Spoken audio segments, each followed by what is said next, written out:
Bonjour à tous, ravi de vous retrouver dans Smart Job, le rendez-vous RH emploi de Bismart du lundi au vendredi en direct. Évidemment, débat, analyse, expertise. Je suis très heureux d'être avec vous et vous allez retrouver bien entendu vos rubriques habituelles. Bien dans son job, aujourd'hui, diversité homme-femme chez Elior, une priorité. On va en parler avec l'une des responsables de ce groupe basé dans 6 pays. Smart et Réglo, le droit de la preuve, ça c'était un sujet intéressant pour justifier un licenciement et on reviendra donc sur la protection de la vie privée, côté salarié, mais aussi côté employeur. On en parlera avec un avocat dans quelques instants. La pause café, votre bureau, bah oui, il est en désordre ou il est très bien rangé. Votre bureau dit beaucoup de ce que vous êtes au travail. On en parlera avec Fanny Griesmer dans cette période Covid, évidemment, où beaucoup travaillent à la maison. Le cercle RH et cette notion, on en a beaucoup parlé sur ce plateau, la notion de leadership, elle est bousculée, il faut bien le dire, par la crise Covid. Il y a beaucoup d'études, notamment celle du Boston Consulting Group, qui explique qu'il faut repenser bien le travail et l'attitude du manager. On fera le point avec des experts sur ce leadership dans notre débat. Puis fenêtre sur l'emploi, être indépendant avant d'intégrer un poste en CDD ou en CDI. Amélie Favre-Guittet de Talent Management va tout nous expliquer à la fin de notre émission. Mais tout de suite, bien dans son job.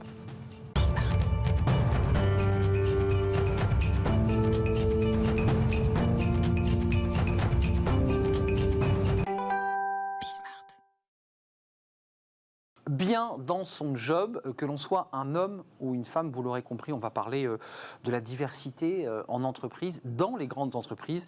On accueille Vanessa Lefranc. Bonjour Vanessa. Bonjour. Merci d'avoir répondu à notre invitation. Directrice du développement RH et diversité au sein du groupe Elior. Alors Elior, vous connaissez cette marque, sans peut-être la connaître d'ailleurs, c'est de la restauration notamment collective. 105 000 collaborateurs dans 6 pays. Vous êtes un très gros groupe de restauration. Vous avez signé la charte des principes d'autonomisation des femmes qu'on appelle le principe WEP. Vous avez signé une charte des Nations Unies aussi sur l'égalité homme-femme, c'est très important.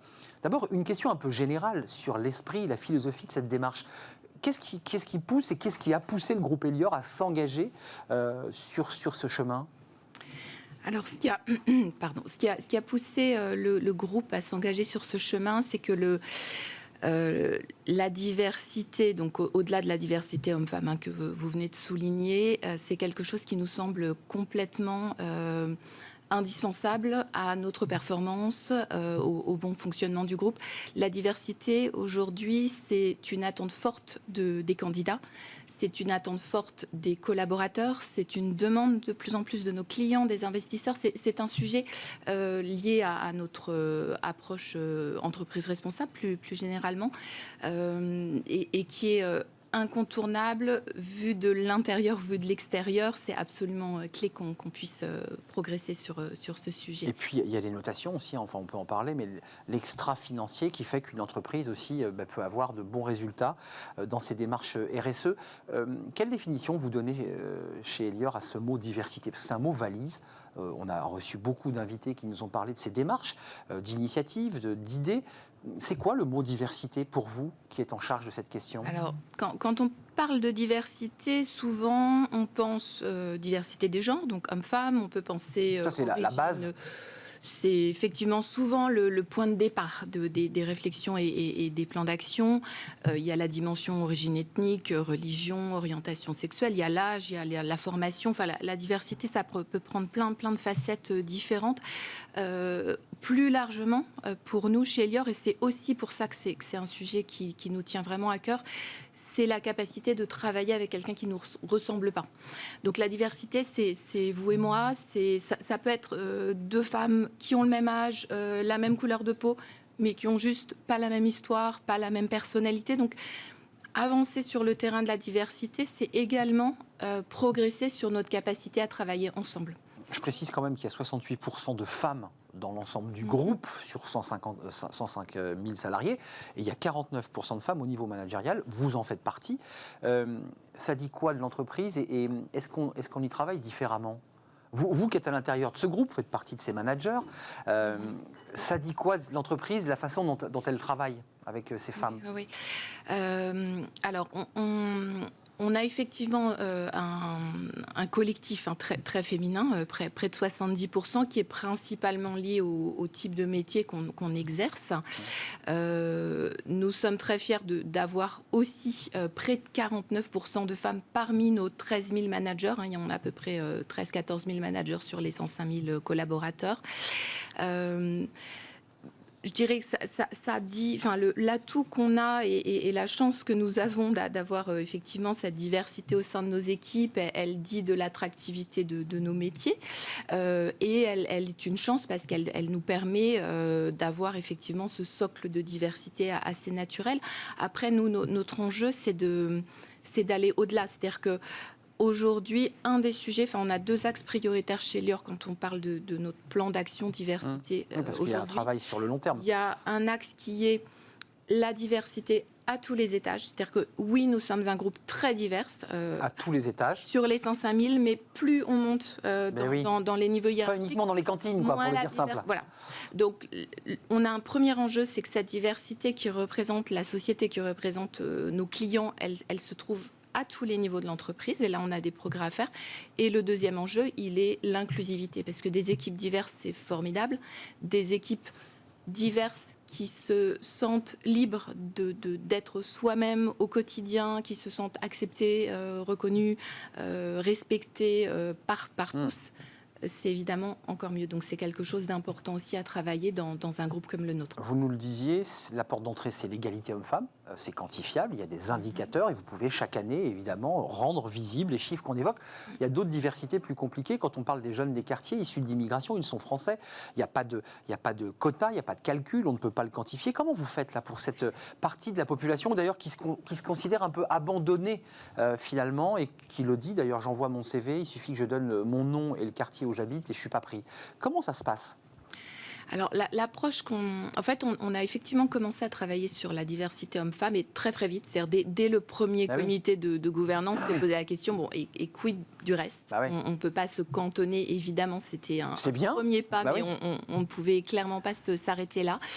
L'approche qu'on a eue, en grande partie pour les raisons que vous évoquiez, mais pas que, mais donc l'impossibilité de mesurer et donc de fixer des objectifs chiffrés, ce qu'on a fait sur la partie impossible. On s'est dit on va approcher ces sujets-là de façon plus systémique, plus globale, plus culturelle. C'est-à-dire via des actions de formation, via des actions de communication, clairement transmettre le message que on a besoin de vous.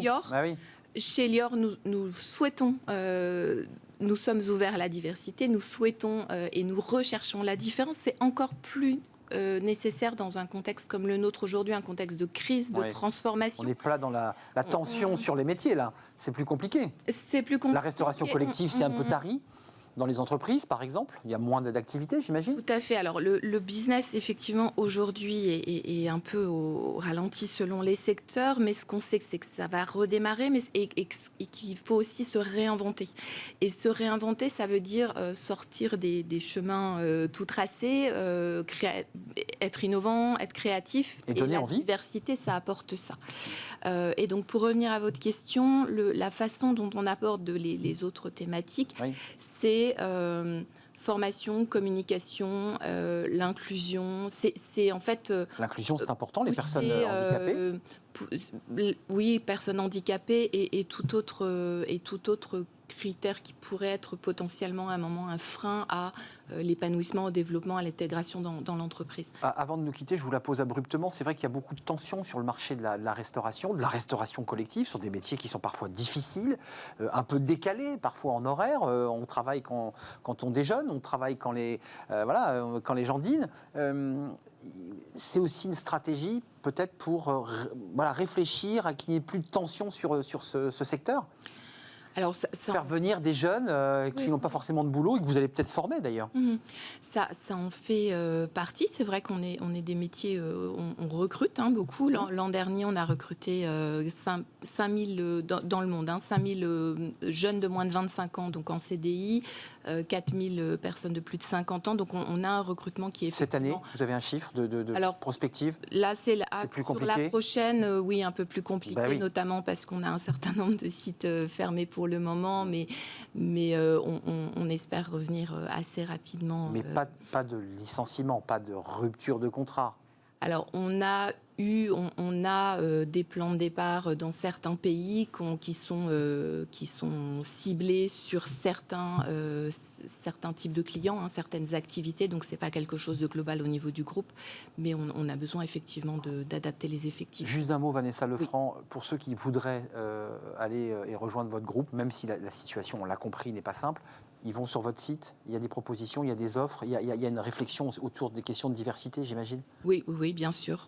Sur notre site, on peut nous retrouver sur LinkedIn, où vous voulez.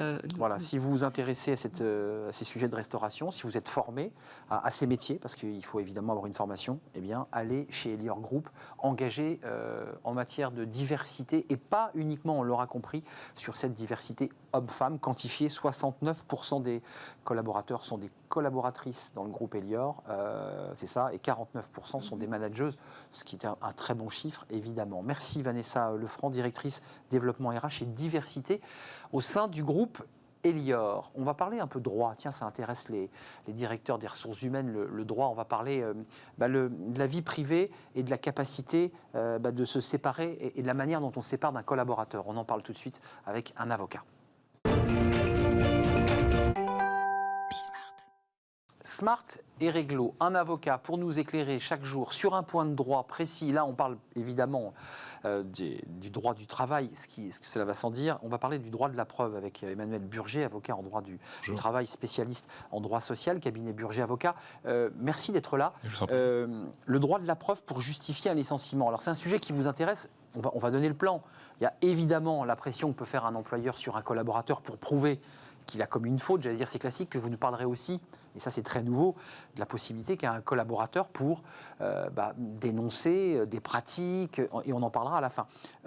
Quels sont les droits d'un employeur? Jusqu'où peut-il aller pour se séparer d'un collaborateur? Je pense à ce cas pratique, vous savez, de la caméra qui n'a pas été indiquée dans le supermarché, mais la caméra filme un collaborateur qui pique dans la caisse.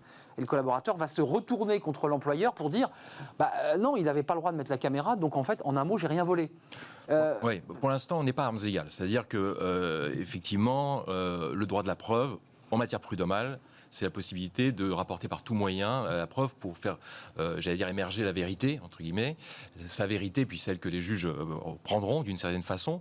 Mais tout n'était pas, jusqu'à récemment, et je vais parler d'un revirement très important de la Cour de cassation, permis. Tous les procédés en matière de preuve lesquels n'étaient pas autorisés? Les procédés déloyaux, et notamment ceux issus de stratagèmes.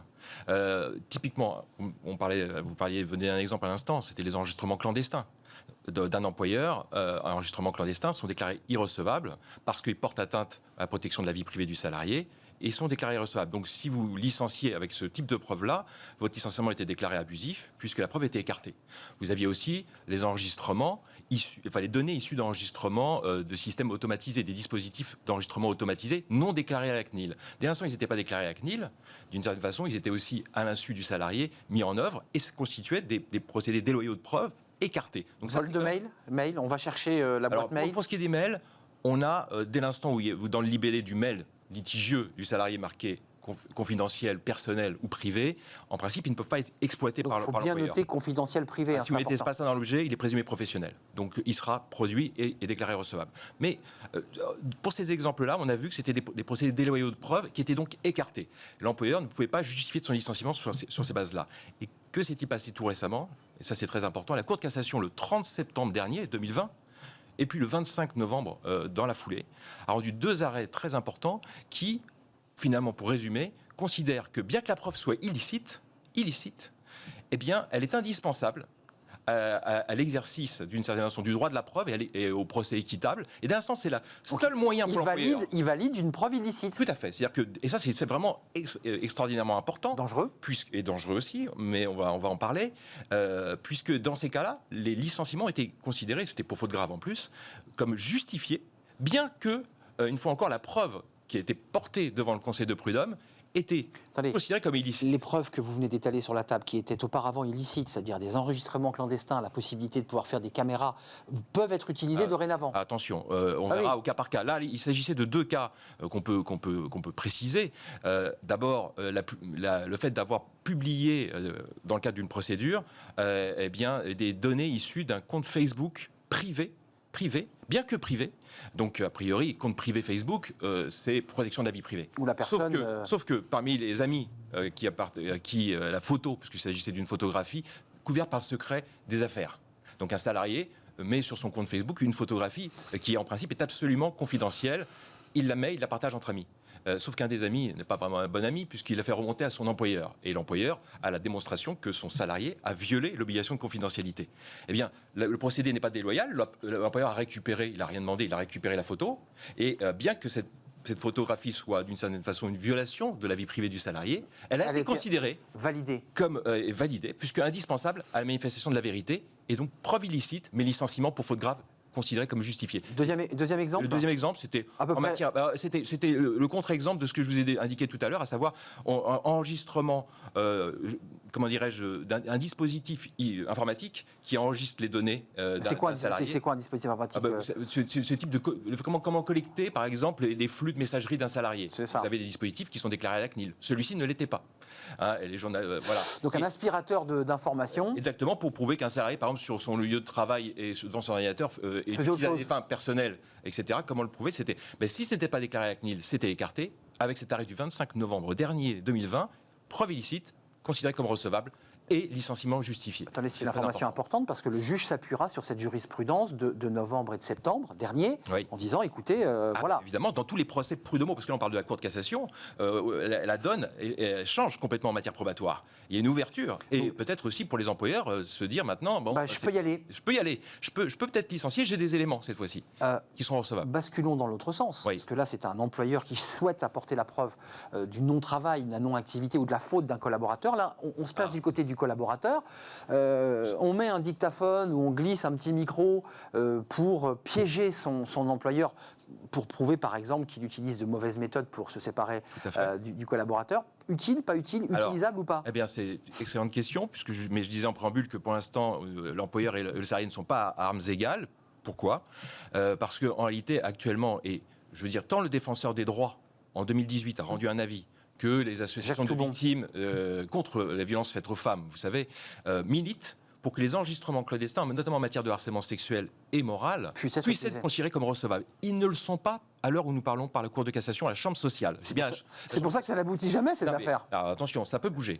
Parce que, on le sait, à la Chambre criminelle, en matière pénale, les enregistrements clandestins sont recevables. En criminel. En matière sociale, il y a pour l'instant encore un frein, mais ce frein va peut-être bouger, parce que ces arrêts-là, ils montrent quoi? Que la chambre sociale, en tout cas pour l'employeur, pour l'instant, c'est vrai que pour l'instant c'est l'employeur qui profite. C'est des arrêts qui ont été rendus au profit. Mais il faut rééquilibrer tout ça. Et pour l'instant, et quand il s'agit des libertés individuelles, on dit bien que d'une certaine façon, le droit au procès équitable doit primer sur les libertés individuelles. En tout cas, c'est ce qui a été jugé pour les employeurs, mais inversement.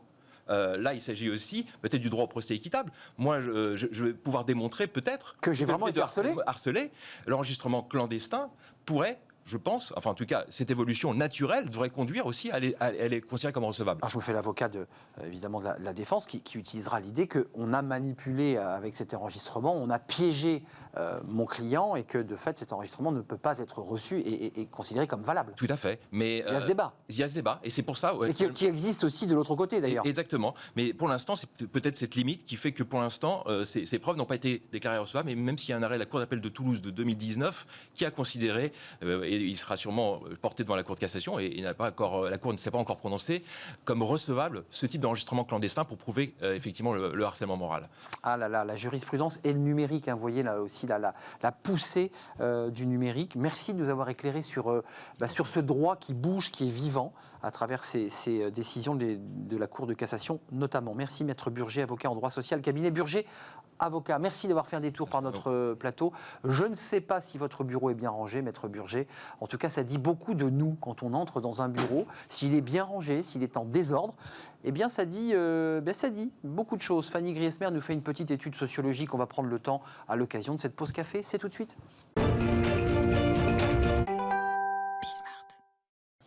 Fanny, comment allez-vous? Très bien. C'est un plaisir de vous accueillir comme chaque jour dans notre pause café. Vous faites beaucoup de sociologie, c'est vrai que c'est très intéressant. Une passion. C'est une passion, c'est vrai que... J'observe beaucoup autour de moi. On va observer les bureaux. Vous êtes penché sur les bureaux. Des fois, ça saute aux yeux. On n'a oui. pas besoin de se pencher dessus. Un bureau en désordre, pour ne pas dire en bordel, Oui. ou un bureau Allez, on se l'autorise au aujourd'hui. cordeau. Ça dit plein de choses. Ah, ça dit énormément de choses sur vous, peut-être. En tout cas, en la matière, il y a deux écoles. Vous me passerez l'expression bordéliques, ils ont un bureau sur lequel règne un joyeux bazar, pour ne pas dire un champ de bataille. Des papiers, en voulez-vous, en voilà, d'innombrables dossiers qui s'amassent, des tasses de café vides, une plante verte qui commence à tourner de l'œil. Et puis de l'autre côté, on a les minimalistes, voire les maniaques, ceux qui ont un ordinateur rangé minutieusement jusque dans le disque dur, un stylo sur la table et pas une miette. Ça peut paraître anodin comme ça, mais l'état dans lequel se trouve votre bureau en dit long sur vous, et c'est valable que vous soyez en présentiel ou bien à la maison en télétravail. Bureau bien ordonné, c'est automatiquement productivité ou pas? C'est aussi simple que ça? En tout cas, selon une étude menée par Interface, spécialiste de la conception et de la production de sols éco-responsables, en France, nous serions de bons élèves. 6 Français sur 10 laissent un espace de travail impeccable derrière eux lorsqu'ils rentrent chez eux le soir. Cocorico. Est-ce qu'ils mentent? Je ne sais pas. En tout cas, ils sont même 27% à avoir un petit côté maniaque. Bénéfice direct, vous l'aurez compris, on se sent plus productif dès lors qu'on a un bureau parfaitement rangé en face de soi. Et de manière générale, on considère qu'un bureau nickel est synonyme d'efficacité et de sérieux, et donc de productivité. C'est l'image en tout cas que se font 3 Français sur 4, c'est beaucoup.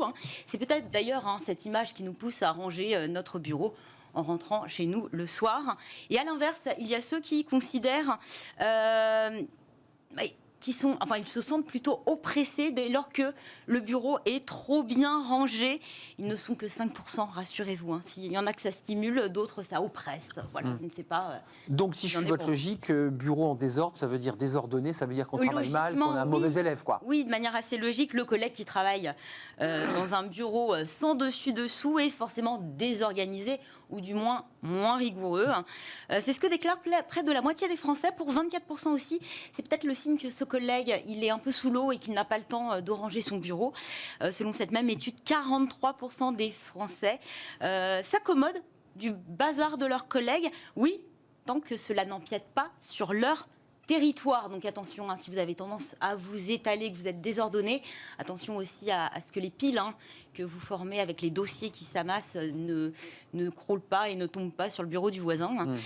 Notez tout de même que 16% déclarent que le capharnaüm d'autrui les gêne, cela nuirait à leur concentration.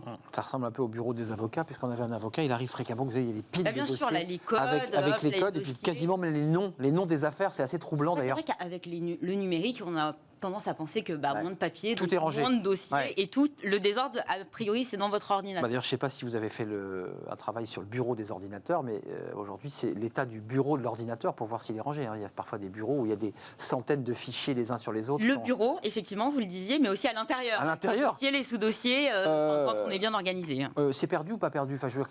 Comment on peut se situer? Il y a des désordonnés là qui nous regardent. Alors, il y a plein. Alors, rassurez-vous, voilà. Bah ouais. Je veux dire, haut les cœurs, votre image n'est pas la meilleure, loin de là, c'est évident. Mais vous avez d'autres atouts. Vous êtes peut-être un bordélique génial. Et oui, car de nombreuses études scientifiques révèlent que le désordre va de pair avec la créativité. Exit donc la culpabilité, si tant est que vous en ayez. C'est sans doute Albert Einstein, le célèbre physicien, qui a le mieux résumé la situation. Il disait, si un bureau encombré évoque un esprit encombré, que faut-il en déduire pour un bureau vide? Je vous laisse méditer là-dessus. Bon, vous vous en doutez, Albert Einstein était particulièrement désordonné. Ceci explique cela, peut-être. C'est le cliché comme ça, un petit peu du bazar, des cheveux en bataille. Il y a le flex office, c'est une solution ou pas? Parce qu'à la télé, on peut le dire, alors c'est vrai on récupère des bureaux du collègue de la veille. Et effectivement, de ne pas avoir son bureau à soi encouragerait peut-être les salariés à se responsabiliser et à mieux s'ordonner. Eh bien non, visiblement, un Français sur 2 préfère un peu de bazar à des bureaux qu'il juge plutôt impersonnel et froid. Donc comme quoi on Sans est bien, âme. voilà, être dans son petit bazar. Ouais. Voilà. Et en télétravail, Bah oui, bah, parce c'est que là, vrai c'est... Bon, la bonne nouvelle, c'est que vous pouvez faire ce que Ouais. vous En fait, voulez, il faut manger le vous midi. étaler à votre gré, puis le soir aussi débarrasser quand la famille arrive. Alors, si vous voulez garder une bonne image, bon, l'avantage, c'est que voilà, vous avez juste à ajuster ce qui se passe derrière vous pour le cadrage de votre visio, mais sinon, vous faites ce que vous voulez. Et si l'envie vous prend d'un grand nettoyage de printemps, eh bien, lancez-vous, coïncidence ou pas, le 21 mars, depuis plusieurs années, c'est la journée internationale du rangement des bureaux. C'est peut-être le moment de passer à l'action. J'ai envie de vous dire bon courage. Qu'est-ce qui se passe après, dans la suite de votre chronique? Parce qu'il y a quand même le débat. Alors, je pensais, vous voulez avoir des petits conseils. Bah ouais, moi j'aimerais Alors, savoir.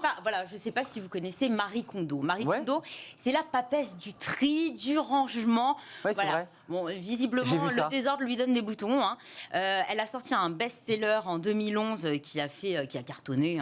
Son livre La magie du rangement. Alors, elle s'était attaquée dans un premier temps au désordre dans nos maisons. Elle avait converti les foules au roulement de t-shirt, pour bien vous organiser dans votre dressing. Elle revient. Elle est revenue Marie revient.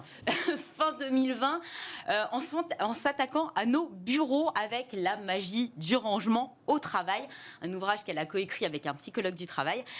Pour elle, le désordre est synonyme de stress, donc il va falloir passer à l'action et elle emploie, attention, la manière forte. Pour elle, il faut ranger en une seule fois, mais il va falloir renouveler l'opération à peu près une fois par mois pour éviter que le désordre s'accumule. Il faut jeter surtout. Il faut jeter, jeter, sauf ce qui est absolument indispensable, vous l'aurez compris, et ce qui vous met en joie. Voilà, vous allez prendre chaque objet et vous allez à chaque fois vous poser la question, quand est-ce que je l'ai utilisé pour la dernière fois?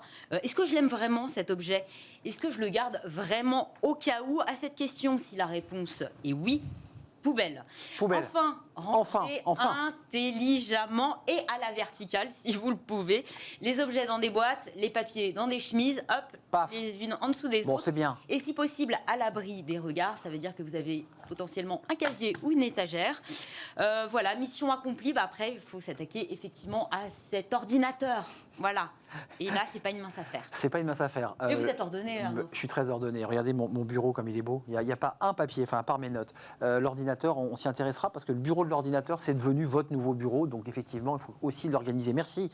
Fanny, on déborde un tout petit peu, mais c'était un vrai plaisir. Essayez de lire ce livre qui peut vous aider, La magie du rangement. Je trouve ce titre est génial. On fait une petite pause, courte pause. On s'intéresse aux leaders. Est-ce qu'un très bon leader sait ranger son bureau? Ça, c'est une problématique. Qui sont ces leaders et comment ont-ils évolué? Comment se sont-ils transformés à l'aune de cette crise Covid? Vous verrez, il y a des études intéressantes. Il faut qu'ils soient plus humains, plus empathiques, plus près des collaborateurs. Voilà, c'est un leader post-Covid dont on vous parle avec mes experts dans quelques instants. Et c'est dans le Cercle RH. À tout de suite.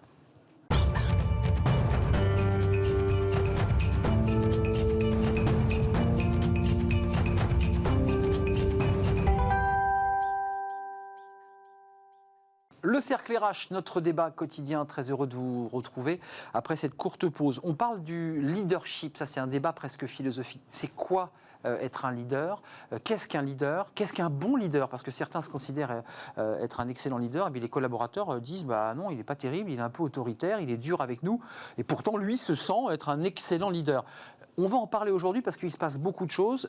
Ces leaders sont évidemment traversés, transformés par la crise Covid. Et il y a des études qui sortent qui indiquent que ces leaders sont à la fois en train de se transformer et puis que les collaborateurs attendent autre chose de leurs leaders. De l'humanité, plus de vision, peut-être moins d'autoritarisme. Ça, c'est un vrai sujet, évidemment, dans cette hiérarchie très verticale. On va en parler avec mes invités, des acteurs qui étudient de leur fenêtre ce sujet. D'abord, avec moi, Marie Blot-Ferrero, bonjour, merci de revenir sur ce plateau, associée et directrice générale du BCG, le Boston Consulting Group, avec cette étude que vous avez sous le bras, qui est sortie, je crois, le 4 février dernier, elle a un mois, un bon leader d'entreprise et visionnaire, mais aussi humain. On va la détailler, parce que ça donne un peu un portrait robot un peu différent de ce qu'on avait pour habitude de donner comme définition aux leaders. Didier Pitlet est avec nous, merci de revenir, parce que quelque part, ça veut dire que vous vous sentiez bien, hein, vous êtes revenu, vous êtes dit, tiens, on va revenir. Bien. Merci à vous. Dit fondateur de la maison Enoch Consulting, Moon Press, et président du cercle du leadership. Donc ça, c'est un sujet que vous maîtrisez.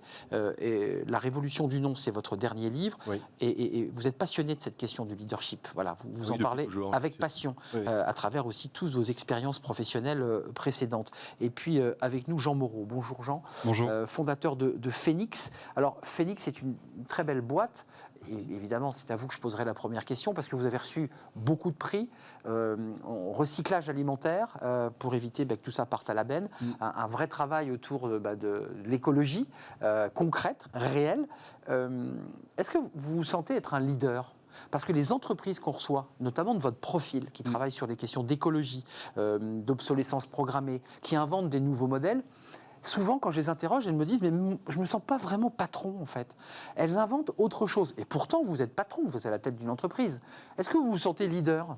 Alors, je suis d'accord avec la remarque qui a été faite. Je pense nous, on est 200 chez Phoenix, donc il y a forcément quelque part des qualités de leadership. Oui, c'est une belle entreprise. Peut-être issu de l'enfance. Moi, j'étais l'aîné d'une famille de 4 enfants, donc il y a peut-être un héritage à ce point de vue-là. Mais après, ce qui a été dit est très vrai, c'est-à-dire que nous, dans ce qu'on essaie de construire, dans les entreprises, notamment celles qui sont à impact positif, donc comme Phoenix, qui sauvent les invendus de la poubelle, on essaie de montrer qu'il y a une autre forme de management qui émerge, plus par le sens, par la transparence, par une vision plus horizontale du management et moins verticale, moins dirigiste, plus en coach qu'en chef. Et donc c'est cette posture-là qu'on adopte de plus en plus. C'est votre posture. C'est ma posture à moi, en tout cas. Juste, et on va donner la parole aux experts, parce que vous avez un regard d'expertise sur ce sujet, mais dans le quotidien, parce que c'est vrai que moi, manager, c'est un mot comme ça qui vient un peu me heurter. Je me dis, mais c'est quoi un manager ? C'est quoi un leader ? Ça se joue très concrètement dans la façon dont vous vous exprimez, parce que souvent les collaborateurs disent on me parle mal, on me donne des ordres que je ne comprends pas, c'est souvent un peu incohérent ce qu'on me dit. Comment vous faites ? Alors moi je viens d'un milieu qui était plus traditionnel, puisque j'ai commencé ma carrière en banque d'affaires. J'ai fait 5 ans en fusion-acquisition chez Merrill Lynch, une banque américaine. Donc dans la caricature de ce qui peut être vous avez renversé la table, un vous. peu violent en tout Ouais. cas, ou un peu justement un peu exigeant et très très très à l'ancienne. Et du coup je pense que j'ai renversé un peu le pendule de l'autre côté pour avoir un management plus. Déjà je suis accessible. Au quotidien. Je ne suis pas dans une tour d'ivoire, dans un bureau fermé. J'essaie d'être Le PDG avec la terrasse en train de prendre un verre qu'on ne peut pas déranger. Mais parfois, ça pose une question. Hein. Quand on est trop accessible, il faut trouver la bonne posture. Et la bonne distance. Créer un peu de distance aussi. Donc parfois, on achoppe là-dessus. Et plus la boîte grossit, plus c'est difficile de trouver le bon dosage entre proximité, sympathie et puis créer un peu une forme de respect. Et puis après, on a essayé de préparer, d'avoir un coup d'avance. C'est ça le rôle de leader pour moi, c'est de préparer le futur, c'est-à-dire la stratégie. Le financement, les prochains recrutements clés, et c'est là-dessus qu'on se fait sa légitimité. Didier Pitlet, la définition du mot leader, alors peut-être pas le leader des années 80, mais le leader de février 2020, juste avant le confinement, puis là il y a le nouveau leader qui est en train de se dessiner, et on va en parler avec le BCG. Il doit changer ou il a changé ? Est-ce qu'il doit changer ce leader ? Alors, il doit changer effectivement. Maintenant, juste peut-être une toute petite aparté, parce que Jean est quelqu'un de très humble.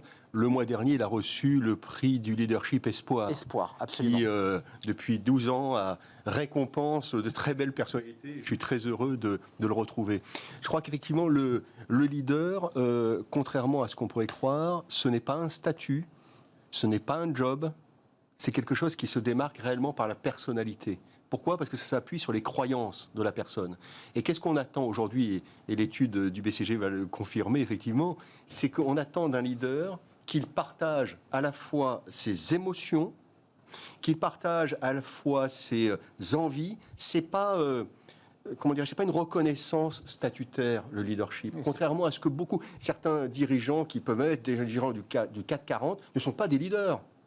C'est intéressant de l'entendre. Mais bien sûr, ils n'ont pas cette empathie humaine. Or, la vraie différence... C'est très psychologique ce que vous dites. Hein. Ça vient du ventre, hein, ça part... C'est très psychologique, mais un leader, il est aligné tête, cœur, tripes. C'est fondamental. Et un leader, il ne se caractérise pas uniquement par le résultat financier. C'est important dans une entreprise, bien évidemment.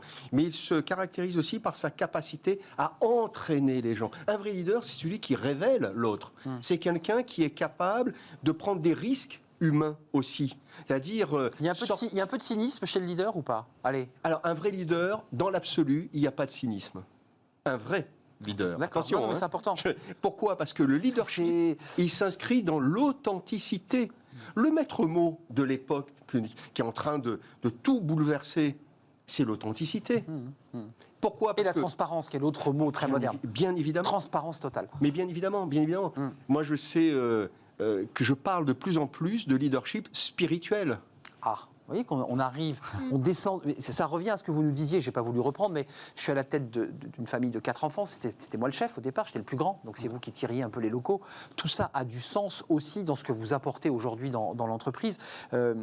Marie Humbelot-Ferrero, c'est important cette étude du BCG parce que le leadership spirituel, l'implication personnelle. Et là, dans l'étude, il y a quand même une question fondamentale que vous posez. Est-ce qu'on est leader ? Est-ce que c'est une vocation ? C'est d'ailleurs un des titres de notre émission. Ou est-ce que c'est finalement quelque chose qu'on acquiert ? On va voir les chiffres, c'est assez particulier, parce qu'il y a 64% qui disent globalement on peut un peu l'acquérir, puis 24% qui disent on peut l'acquérir totalement. On peut se faire une formation. Alors moi, je suis allé voir, j'ai pas vu de formation de leader. Ça n'existe pas. Dans les centres de formation, on ne vous forme pas à devenir un leader. Qu'est-ce qu'ils souhaitent, ceux qui sont interrogés aujourd'hui, pour dessiner ce portrait robot du leader, je dirais, post-Covid ? Alors, ce qu'ils souhaitent, nous, la manière dont on définit un leader, c'est à partir de 3 types de qualités. Les qualités stratégiques, les qualités humaines et les qualités opérationnelles. La tête, le cœur et les mains. Il y avait les tripes, j'ai oublié, mais bon... Et en fait, ce qu'on apprend dans les écoles, ce qu'on a tous appris, c'est la tête, la stratégie, la vision, qu'est-ce qu'il faut faire, les priorités, le marché. Classique. Classique. Les mains, l'opérationnel, on est tous à peu près bons à se dire quel est le plan d'exécution, le plan d'implémentation, tout ça c'est très analytique. Et ce qui est le plus compliqué, c'est effectivement le cœur. Les tripes et le cœur. Et ce dont on se rend compte dans cette étude, c'est que, de manière assez frappante, il y a un plébiscite de ces qualités du cœur. 37% demandent de la considération. Vient ensuite l'empathie, l'écoute, le développement. Et considération en 1. Exactement. Et ce qui arrive en tout dernier, à 14%, c'est le focus client. Donc on voit un espèce de grand écart entre la stratégie et ses qualités humaines. Alors, moi, personnellement, je pense qu'un leader doit avoir ses capacités stratégiques, évidemment. Ça, c'est sa boîte à outils de base. C'est sa boîte à outils de base. C'est sa boîte à outils que de savoir planifier. C'est ce que vous disiez, il faut savoir donner une vision, savoir où on veut aller, savoir comment on veut y aller. Mais quand on se place de la perspective du collaborateur, lui, il fait confiance à son leader là-dessus, mais il a besoin de cette authenticité et de cette considération pour ce qu'il est, ce qu'il apporte, pas seulement pour ce qu'il fait. Et en fait, cette considération va aussi le libérer dans ce qu'il va apporter à l'entreprise. Mais juge Jean Moreau, ce n'est pas pour faire revenir à l'actualité, mais j'ai un patron que je trouvais d'une certaine manière charismatique, vous savez de qui je parle, qui est le patron de Danone, qui portait une vision, qui avait une forme de charisme naturel, dans une sorte d'attitude très particulière pour un patron d'une si grande entreprise, et puis qui se retrouve débarqué, c'est-à-dire dans un premier temps, il devient président, et puis 15 jours après, on lui dit « Faites vos cartons, c'est fini, on s'en va ». Ça a dû vous choquer, parce que finalement, c'est cette personnalité de ce patron de Danone, il était inspirant pour des gens comme vous. Absolument. Donc moi, et on lui dit, vous n'êtes pas dans le profil de la boîte. Moi, je apporte tout mon soutien. Je suis évidemment déçu de ce qui s'est passé, de la façon dont ça s'est passé. Surtout que c'est quelqu'un qui a, déjà pour être parfaitement transparent, il a investi chez Phoenix. Donc Danone est actionnaire de Phoenix, actionnaire minoritaire. Mais donc il portait cette vision-là, il incarnait vraiment une autre façon de faire du business. Il l'a porté au CAC 40, ce qui est assez rare. Danone était la première entreprise à mission. Très incarnée par lui, avec un discours que tout le monde a vu à HEC en 2016. Absolument. Après, je pense qu'il y avait 2 sujets. Il y avait un sujet de comment on place le curseur entre la performance RSE extra-financière et la performance financière. Et puis il y avait des enjeux de management et de gouvernance en interne qui étaient pas simple, visiblement. Vous voyez qu'on revient sur un débat. On revient sur l'humain, et comment on fait vivre ensemble une équipe et comment on essaie d'aligner les intérêts des uns et des autres. Pour être précis, ça veut dire que c'est pas parce qu'un leader porte quelque chose de très fort, une vision très forte, qu'elle arrive finalement à percoler jusqu'en bas et que tous les managers ne sont pas forcément engagés. C'est ce que vous voulez évoquer pour Danone, par exemple ? Oui, c'est ça. Ça collait pas ? En tout cas, il faut arriver à aligner les intérêts. Moi, c'est la principale règle que je retiens de toutes mes années d'entrepreneuriat et de banque d'affaires. D'ailleurs, c'est aligner les intérêts entre les différentes parties prenantes, les managers, les employés, les clients, les actionnaires, les financeurs. C'est un boulot, c'est le rôle du chef d'orchestre, du leader, mais c'est pas simple à faire au quotidien. Juste Didier Pitlet, on voit que la boîte du CAC 40, Danone, pour ne pas le citer, débarque son PDG parce qu'il est finalement pas dans les... Il n'a pas apporté la satisfaction financière, puisque c'est l'argument utilisé. Est-ce que cette question du leader, du bon leader qui travaille sur ces 3 axes, ça marche dans des boîtes moyennes, c'est-à-dire des entreprises qui sont un peu de la taille, et c'était déjà une très belle entreprise, de 200, 300 salariés. Au-delà, le leader commence à s'éloigner de plus en plus de ses bases. Il ne peut pas être sur tous les sites, il ne peut pas être partout. Comment ça se passe, ça? Comment on irradie finalement tout le monde, alors que l'entreprise est très grosse? Ça renvoie à la raison d'être même du leader, alors qu'il soit salarié ou fondateur. À savoir, sa raison d'être, c'est d'être le gardien de la culture de l'entreprise. Et dès lors qu'il est le gardien de la culture de l'entreprise, il doit aussi éduquer ses actionnaires. Et le cas de Danone nous offre un cas assez intéressant, c'est quid de la responsabilité des actionnaires par rapport à la culture. J'allais y venir. Et ça, c'est effectivement un vrai défi. Beaucoup de fonds, beaucoup d'actionnaires vont revoir. Oui, mais ils vont être obligés, dans les années à venir, à revoir leur copie. C'est vrai. C'est-à-dire qu'on va remettre... Par la force des choses. Mais bien évidemment, Ouais, bien évidemment. Car on va évoluer de plus en plus. Ce qui se passe chez Danone est un vrai choc. Pourquoi? Car n'oublions pas, c'était la première entreprise sur Antoine Riboud à avoir créé le double contrat économique et social. C'est Riboud qui avait démarré, exactement. Faut le préciser, et ça remonte aux années 70. Tout à fait, Donc, très en faut avance. pas l'oublier, et très en avance. Et là, d'un seul coup, on a un principe de réalité qui s'impose, dont, à mon avis, sur lequel ils vont devoir revenir. Et je pense que l'équipe dirigeante à venir, elle a du travail à faire sur la culture même de Danone. Marie Humblot-Ferrero, il y a les enjeux financiers, c'est-à-dire que les investisseurs qui mettent de l'argent veulent des rentabilités à court terme. Mais moi, j'entends Jean Moreau, qui est le coprésident du mouvement Impact France, qui est un mouvement aussi qui réfléchit avec les acteurs économiques sur l'impact social et écologique. Et c'est parfois orthogonal avec des rentabilités financières à court terme. Comment on règle cette question? Ça marche que dans les entreprises familiales, patrimoniales, ou c'est pas possible. Il y a bien des investisseurs et il faut les éduquer. C'est une question, c'est une très bonne question et c'est pas une question facile parce que c'est une histoire d'équilibre.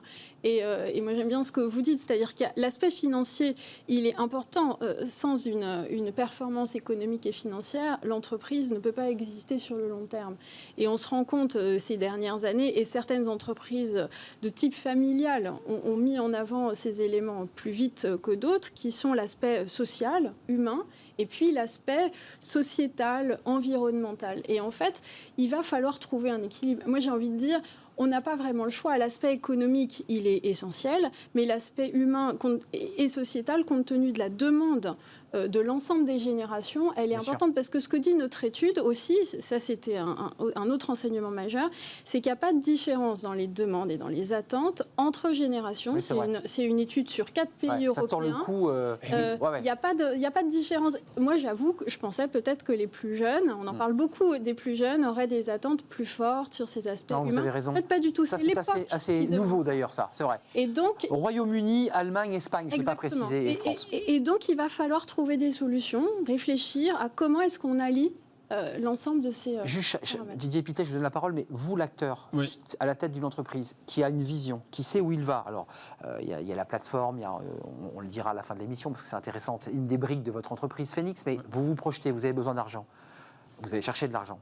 Comment vous faites de la pédagogie? Nous, on a la chance de... Vous vivez sans financiers qui viennent... Non, malheureusement, on a des financiers au capital. Mais moi, le message, c'est que dans les entreprises comme Phoenix, on n'est pas les seuls.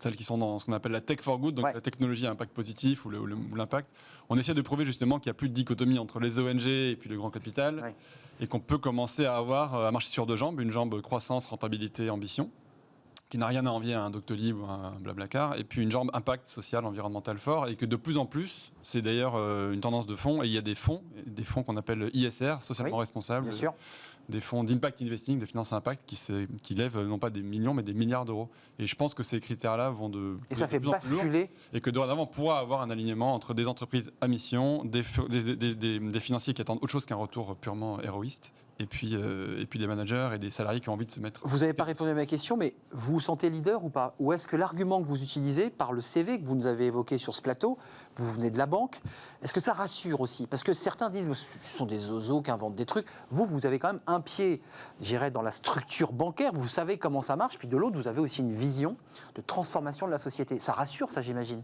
Oui, ça rassure. En fait, moi, ce qui me sert le plus, c'est que la boîte marche et que on arrive à aligner, encore une fois, la création d'emplois, le chiffre d'affaires et puis le fait de sauver des repas. Donc, si j'avais pas cette preuve économique, mathématique, ça marcherait pas. Moins crédible, c'est sûr. Didier Pittet, excusez-moi, vous avez fait de la psychologie parce que vous parlez du leader spirituel. Quand on va très très loin dans la notion de leader, on touche à des mots comme populiste, des mots qui sont très sensibles. Jusqu'où le leader, il s'arrête? Jusqu'où, à un moment donné, le fait qu'on lui dise « vous êtes vraiment un grand leader, on vous suit, on vous aime », ne provoque pas finalement un vrai danger aussi de donner autant de pouvoir entre les mains d'un homme qui, pour autant, peut avoir de très très belles idées et de très belles initiatives. C'est compliqué ça, le juste équilibre du leader. Parce que le mot leader, c'est un mot qui a souvent été dévoyé dans notre histoire. Bien sûr, bien sûr, bien sûr. Mais dans le monde de l'entreprise, fort heureusement, et l'exemple de Jean est un bon exemple, il y a des garde-fous. Heureusement. C'est qui? C'est l'ami qui dit attends, redescends un tout petit peu, t'es un bon leader, mais il faut respire. Ça peut déjà être les collaborateurs.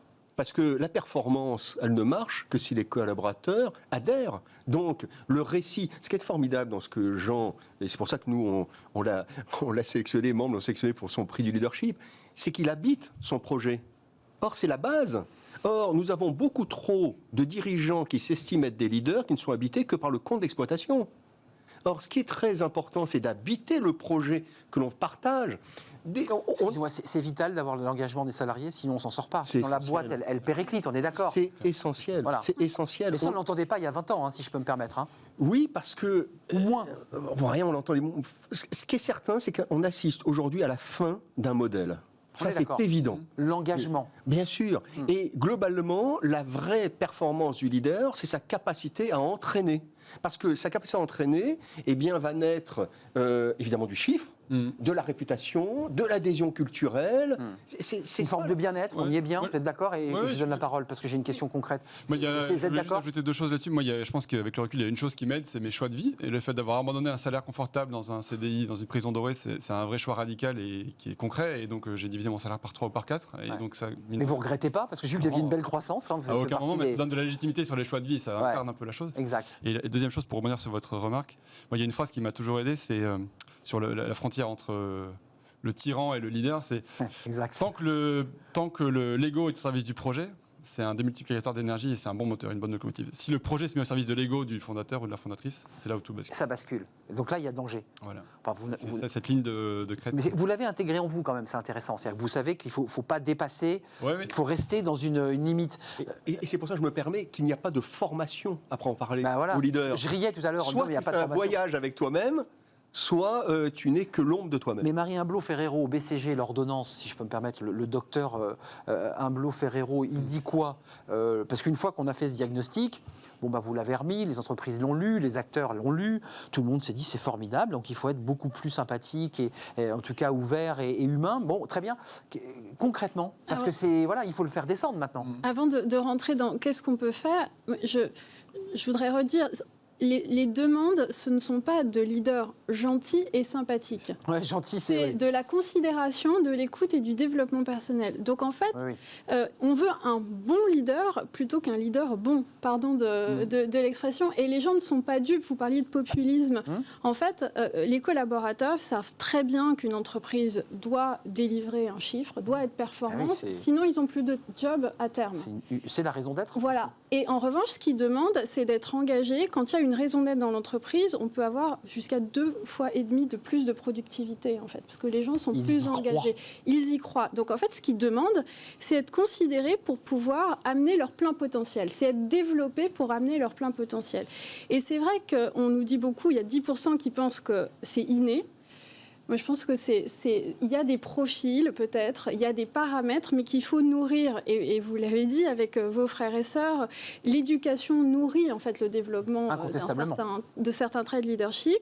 L'école, le travail en équipe. Les ruptures, je quitte la banque pour quelque chose à risque et moins rémunéré. Ça veut dire que ses collaborateurs disent il prend ce risque, il assume sa philosophie. Exactement. Et donc, dans l'entreprise, quand même, les DRH ont un rôle à jouer.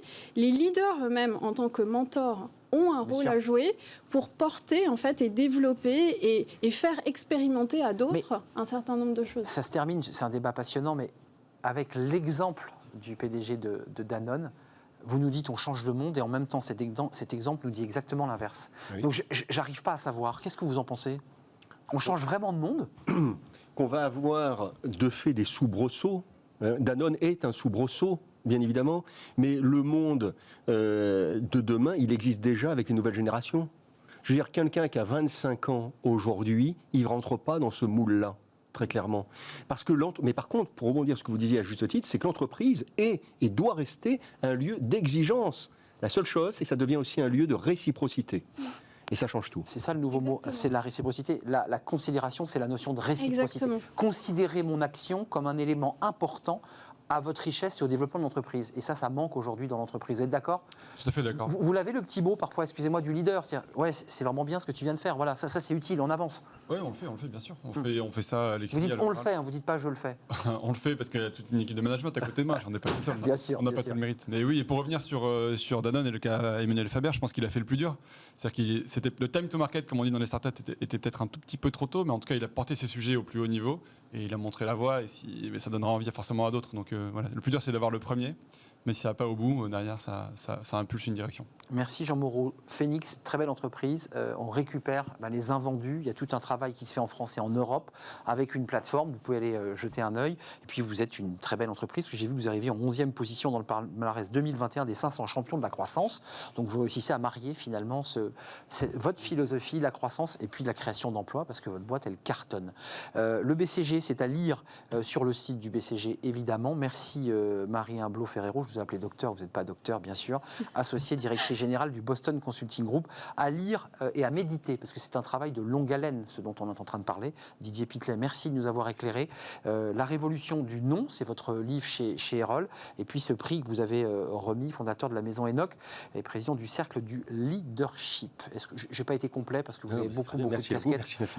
Merci à vous. C'est bientôt fini. Fenêtre sur l'emploi, on s'intéresse à ceux qui sont indépendants et qui vont utiliser ce travail d'indépendant, de créatif, pour ensuite basculer dans un poste de CDD, de CDI, de salarié. Et vous allez voir, Amélie Favre-Guittet a toujours quelques petits chiffres, quelques petits conseils à nous donner. Elle arrive, elle est là. Avec le groupe Belvedia, préservons les ressources de demain.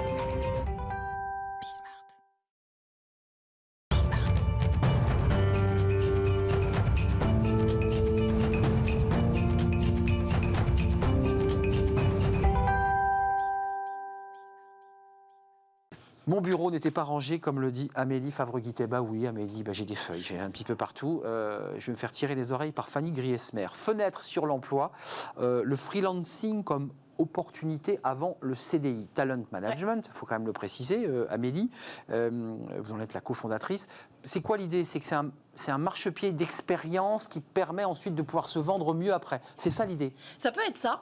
C'est-à-dire que très souvent, quand on est en recherche d'emploi, plutôt que de rester à ne rien faire, ça peut être sympa de garder, de gagner un peu plus en compétences et de rester actif. Donc souvent, on fait des petites missions à gauche, à droite. Ça peut être aussi pour un jeune. On voit plein d'étudiants aujourd'hui qui sont en train d'acquérir des compétences en stage, en alternance ou autre, et qui se disent, tiens, pour mettre un peu de beurre dans les épinards en fin de mois, on va rajouter des petites expériences supplémentaires et on va faire des petites missions en plus. Mais ça veut dire quoi ? On crée quoi comme statut ? C'est quoi l'idée ? Beaucoup sont en micro-entreprise, donc l'ancien statut d'auto-entrepreneuriat. Et souvent, quand ils restent, quand finalement ils ont pris goût un peu à ce côté freelancing, ils vont créer une société, très souvent, où ils vont se mettre en portage salarial. Je sais que le portage salarial est très apprécié pour les plus de 45 ans. Quelques chiffres, vous êtes venu avec quelques chiffres. Pouvez nous les donner, Amélie ? Oui, alors on est quasiment sur la parité homme-femme pour le freelancing. Donc on est à 53% pour les hommes et 47% pour les femmes. Donc ça, c'est quand même plutôt cool. Ils sont quand même plus de... je me souviens plus trop de mes chiffres du coup. Plus de 70%. Oui. Oui, je donne des chiffres, mais je m'en souviens pas forcément. C'est normal, les chiffres, c'est fait pour être oubliés. Voilà. Ils sont plus de 70% en tout cas à avoir moins de 35 ans. Et donc c'est là où on voit que très souvent au démarrage de la carrière, c'est beaucoup plus intéressant pour eux. Ça les attire en tout cas d'acquérir de plus en plus d'expérience. Et après, ça diminue. Ils sont que 11% à avoir plus de 45 ans et à être en freelancing. Alors, il y a un vrai débat, parce que c'était la problématique qu'on soulevait dès le début, c'est on est freelance en micro-entreprise, on crée quelque chose, vous nous dites, on peut créer sa boîte, mais on peut aussi repartir sur un cycle classique. Qu'est-ce que ça apporte à un recruteur de savoir que ce garçon, cette fille, jeune garçon, jeune fille, ont créé leur boîte? L'ouverture d'esprit. Ouais, c'est un plus quand même. C'est un plus quand on se lance en freelance. Il faut aller chercher son client, donc il faut être son propre commercial, c'est pas évident. Il faut négocier ses prix, c'est pas évident non plus à faire face à une personne qu'on connaît pas nécessairement. Et si c'est un peu les débuts, on est un peu hésitant. Il faut faire aussi sa propre communication, il faut se faire connaître pour trouver des clients. Puis derrière, il faut faire la prestation, il faut savoir ajuster son prix en fonction de la prestation. Donc il y a toutes ces fameuses soft skills que les RH RH recherche tant. C'est Bah vrai. là, face à un freelance, on les a en fait. Parce qu'on voit que c'est une personne qui est multicasquette, qui, en plus de sa compétence métier, a aussi d'autres compétences qu'elle peut apporter. Donc, en fait, ça donne deux possibilités. L'une, recréer sa société et la faire grossir pour créer une société, une SARL ou une SAS, peu importe. Ou alors, ça donne plus de force dans les négociations lors d'un recrutement en disant « j'ai été un créateur d'entreprise dès l'âge de 22 ans ». Donc, le recruteur se dit « ah oui, il a quand même une maturité ». Une maturité, une capacité à aller vers les gens. Donc cette partie relationnelle, cette curiosité intellectuelle qu'on recherche tant auprès des jeunes et moins jeunes chez tout le monde, et ben, le fait d'entreprendre et faire des missions en freelance de temps en temps, ça peut démontrer tout ça. Avant de nous quitter, est-ce que vous... Alors, on a bien compris l'idée chez ces jeunes qui sortent d'une école et qui sont la main. Les seniors, on en parle beaucoup avec vous, c'est un sujet qui vous tient très à cœur. Est-ce que vous leur conseillez aussi, dans des transitions, parce qu'ils ont été cadres, ils ont une belle situation, de créer leur structure pour éventuellement même rebondir derrière? Tout à fait. Ils sont 11% aujourd'hui, ça c'est un des chiffres que je connaissais du coup. Mais bien sûr, je savais que vous le connaissiez celui-là. 11% à être effectivement en freelancing. Ça peut être une occasion de combler des trous parce que c'est difficile souvent pour un senior de trouver une mission, que ce soit en CDD ou en CDI. Mais par contre, trouver des missions de courte durée, c'est beaucoup plus facile. Et souvent, on arrive à retravailler en freelance pour son ancien patron, ce qui est paradoxal, mais parce que c'est une question de coût aussi. C'est très tout à fait clairement. vrai. Le patron ne veut pas abandonner totalement son senior et lui donne des missions ponctuelles. Donc ça, c'est une très bonne occasion. Et pour la confiance, c'est très important. Et beaucoup de ces seniors démarrent du coup en portage salarial, plutôt qu'en micro-entreprise ou en société. Ils se font parce que ça permet de cotiser et d'avoir des vraies fiches de paye derrière. Portage salarial, dites-nous, c'est selon ces structures qui sont institutionnalisées qu'on va voir, Qu'on va qui voir. prennent un petit Qui prennent pourcentage. généralement entre 10 et 15% et qui transforment le chiffre d'affaires en paye. Donc en fait, on continue à cotiser pour sa retraite et pour les ACDIC. C'est ça, c'est intéressant. c'est très important parce que l'enjeu aussi, c'est la cotisation pour la retraite, pour pas qu'il y ait de trous, comme on dit. Donc vous nous invitez quand même à s'engager quand on a des idées, à créer sa boîte, sa micro-entreprise. De toute façon, c'est toujours une aventure géniale. C'est une de très belle créer sa aventure. boîte. Et même quand on est RH, moi typiquement, j'utilise beaucoup la plateforme Fiverr et ça m'a permis de trouver des gens que j'aurais pas pu trouver en salariat et qui étaient disponibles immédiatement pour démarrer une mission à courte durée. Donc aller chercher aussi dans à ce fait. vivier de jeunes créateurs en On a des talents micro-entreprise. incroyables sur ce genre de plateforme. Et Talent Management est là pour les révéler. Évidemment, vous m'avez tendu la perche. Merci Amélie Favre-Guittet, c'était un vrai plaisir de vous accueillir. Merci à vous, merci à toute l'équipe, évidemment à Fanny Griesmer, merci à Romain Luc à la réalisation, merci à Justine au son, merci à Margot et à Pauline pour leur travail, merci à vous qui nous regardez, bien entendu, qui êtes fidèles à notre émission sur les réseaux sociaux et à l'antenne, évidemment. Restez fidèles au programme de Bismart, évidemment. Je serai là demain en direct. À demain, bye bye.